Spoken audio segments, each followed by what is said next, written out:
Bonjour à tous. Nous avons débuté hier le récit de cette rencontre de Jésus avec cet aveugle, ou plus exactement la rencontre de l'aveugle avec Jésus. Et nous avons vu que Jésus passe devant l'aveugle, sans s'arrêter, sans s'inquiéter de ce mendiant qui est là et qui demande l'aumône.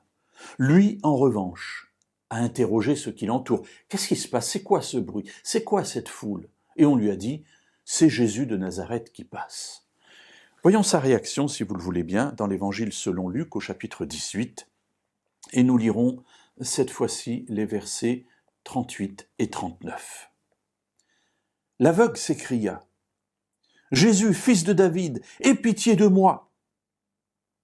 Ceux qui marchaient en avant lui faisaient des reproches pour le faire taire. Mais il criait d'autant plus, « Fils de David, aie pitié de moi !»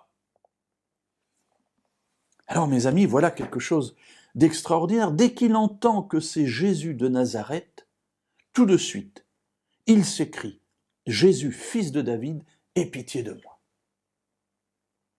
Voilà sa première réaction.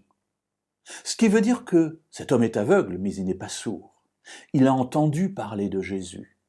Et peut-être s'est-il dit, a-t-il prié, a-t-il demandé à Dieu, « Seigneur, fais que cet homme un jour croise ma vie, que je puisse lui demander de me guérir. » Dès qu'il entend que ce Jésus qui a guéri tant de personnes passe, il crie « Jésus, fils de David !» Il reconnaît en lui le Messie.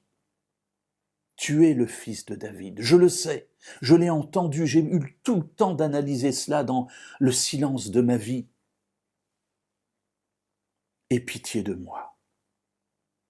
Alors ceux qui sont là en avant le rabrouent. Tais-toi, arrête de crier comme ça. Et il aurait pu se dire, bon sang, si c'est ça les gens qui accompagnent Jésus, alors qu'est-ce que Jésus doit être? Et pourtant non, il connaît Jésus. Et du coup, il crie encore plus fort, « Fils de David, aie pitié de moi !» Mes amis, il faut avoir de la pugnacité quand on demande quelque chose à Dieu.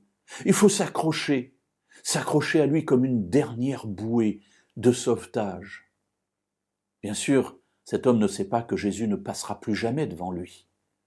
Mais en tout cas, il saisit l'occasion qui lui est donnée dans sa vie pour que dès qu'il le peut, il puisse se confier dans cet homme dont il a entendu tellement de bien. « Jésus, fils de David, aie pitié de moi !» Et puis ses disciples qui le rabrouent. Voilà quelque chose qui est interpellant également. Quelle étrange attitude pour des personnes qui suivent Jésus, n'est-ce pas?